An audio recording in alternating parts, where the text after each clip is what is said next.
It is often said that there are 4 pillars of Catholic social teaching. The first of these is human dignity.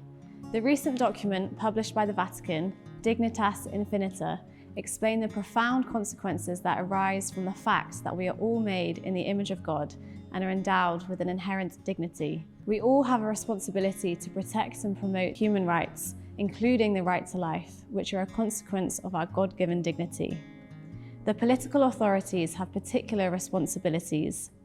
In the first place, government promotes human dignity by protecting life, property, peace, civil order, the right to economic initiative, and by ensuring that all have access to basic economic goods and services such as food, clothing, shelter, education, and healthcare. Ensuring that all have basic goods does not mean, of course, that they should be provided by the government directly.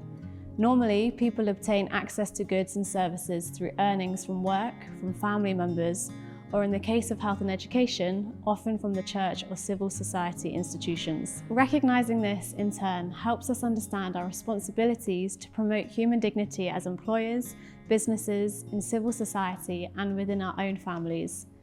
We are also called to promote what the church calls the common good, and in doing so, promote social justice. It is often said by Catholics before elections that this should motivate how we vote. What is the common good?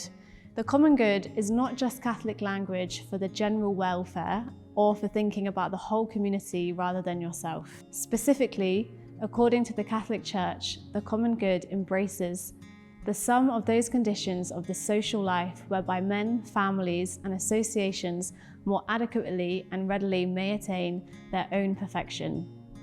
The common good relates to what is both good and common. As with the promotion of human dignity, the common good cannot be achieved by the political authorities alone. And certainly it cannot be achieved by markets and economic activity alone, as there is so much more to life than material goods. In promoting the common good, the Catholic Church promotes the role of the family and social relationships as opposed to atomistic individualism, independent religious and civil society institutions and education, labour markets and healthcare as opposed to an overbearing state, the right to economic initiative as opposed to central control and planning of economic life, and charity and justice as opposed to greed and selfishness. In promoting this vision of society, government should serve the human person and society and not dominate them. Most particularly, those in government, whether politicians or administrators, should serve the interests of the common good and not their own personal interests. The third principle is that of solidarity, which is a virtue which involves acting upon a deep-seated concern for others. The preferential option for the poor is an aspect of the virtue of solidarity. The Church stresses that our bonds of solidarity go beyond national boundaries and require the bringing to fulfillment of a universal brotherhood. As Pope Francis has emphasized, solidarity should also transcend the generations. We cannot disregard the welfare of those who will come after us. This has implications, of course, for how we treat the natural environment. Solidarity demands action at every level in society.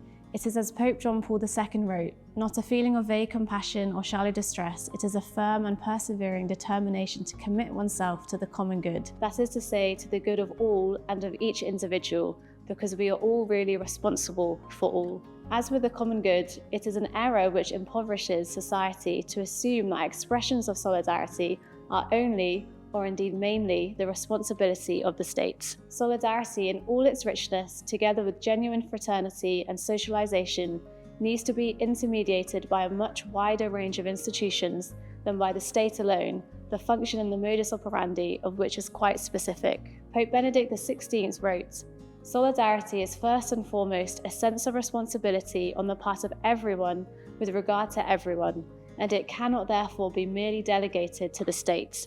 And he explained in an earlier encyclical how the state, which would provide everything, absorbing everything into itself, would ultimately become a mere bureaucracy incapable of guaranteeing the very thing which the suffering person, every person, needs, namely loving personal concern. And so we have the complementary principle of subsidiarity, which explains how the state should help individuals, families, the community, and civil associations achieve their legitimate objectives and not take responsibility from them. Pope Francis has shown through his personal example working amongst prisoners the homeless and migrants, and explained in his teaching how the virtue of solidarity can be lived out in all that we do, through every institution, from the family to the state.